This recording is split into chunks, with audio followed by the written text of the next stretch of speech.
ভাই রিক্সা যাবেন?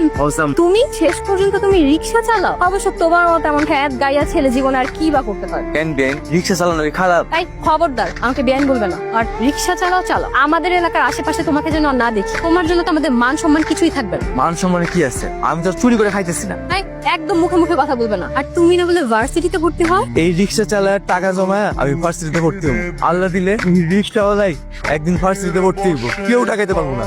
রিক্সাওয়ালা গাইয়া খ্যাত নাকি আবার ভার্সিটিতে পড়বে? চালায় রিক্সা, স্বপ্ন দেখে ভার্সিটি। আল্লাহ এই অহংকারের পতন। মিস সোনিয়া, আমাদের অফিস ম্যানেজমেন্টে আপনাকে স্বাগত। Thank you ma'am. আমাদের ম্যানেজমেন্ট আপনাকে যে দায়িত্ব দিয়েছে আমি আশা করব সেটা আপনি সততার সাথে পালন করবেন। জি ম্যাম, আমি আমার দায়িত্ব যথাযথ পালন করার চেষ্টা করব। রফিক সাহেব, আমি তো রেগুলার অফিসে আসতে পারছি, আপনি আমাকে আপডেট করে মেল করে দিন। কেমন যাবেন? আহারে আপনি আপনি বই পড়তে পারেন? এবার ভার্সিটিতে ভর্তি হবো, তাই রিক্সা চালায় টাকা জোগাড় করতেছি। ভার্সিটিতে ভর্তি হবে?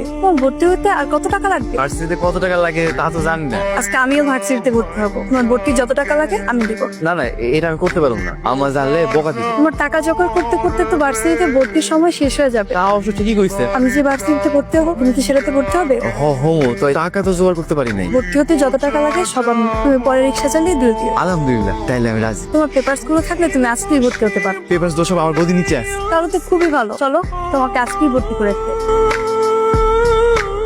কি ব্যাপার ঝুমা, কেন বসে আছো? তোমার স্টাডি নেই? আমার দাদুমণির জন্য মন খারাপ, দাদুমণির কাছে যাও। দাদুমণির কথা একটাবার উচ্চারণ করলে দিবা একটা থাপকে। সোনিয়া, আজকে প্রথম দিন অফিস কেমন লাগলো? অনেক ভালো লেগেছে। আমার অফিসের ডিরেক্টর ম্যাডাম সবাইকে ওর সাথে পরিচয় করিয়ে দিয়েছে, ও আমার শালিক। আপু, ম্যাডামটা না অনেক ভালো। আজকে তোমার দেবরকে রাস্তায় পেয়েছিলাম। কি করছিল? ঘুরছিল? না, রিক্সা চালাচ্ছিল। রিক্সা চালাচ্ছিল? ছি ছি ছি ছি। আমিও বলে দিয়েছি আমার বাসার আশেপাশে যেন না আসে। খুব ভালো করেছো। আনকালচার খ্যাত কেউ একটা, সে নাকি আমার ভার্সিটিতে ভর্তি হবে। মামা, আম্মা, কই তোমরা? তাড়াতাড়ি আসো। কি হয়েছে? চিল্লাইতেছো কেন? কি খাসেম, আজকে তোমার এত খুশি খুশি লাগতেছে যে? আমি ভার্সিটিতে ভর্তি হয়ে গেছি। আলহামদুলিল্লাহ। বিয়ে তো তারা জোগাড় করলা কেমনে? আমি রিক্সা চালাতে গিয়া বড় ম্যাডামের সাথে আমার পরিচয় ছিল, ম্যাডাম আমার ভর্তি করেছে। কথাটা শুনে আমার যে কি ভালো লাগতেছে। কিন্তু এটা তো ঠিক হইলো না, একজনের দানের টাকা দিয়ে পড়াশোনা করবি। না আম্মা, আমি তারা কইছি আমি রিক্সা চালায় সব টাকা পরিশোধ করে দিই। হ্যাঁ, রিক্সা চালায় সব পরিশোধ করে দি। আর আমি সবারই কমু আমার ভাগনা ভার্সিটিতে পড়ে। তোরে মস্ত বড় অফিসার হইতে, রফিকের থেকে বড় অফিসার হইতে।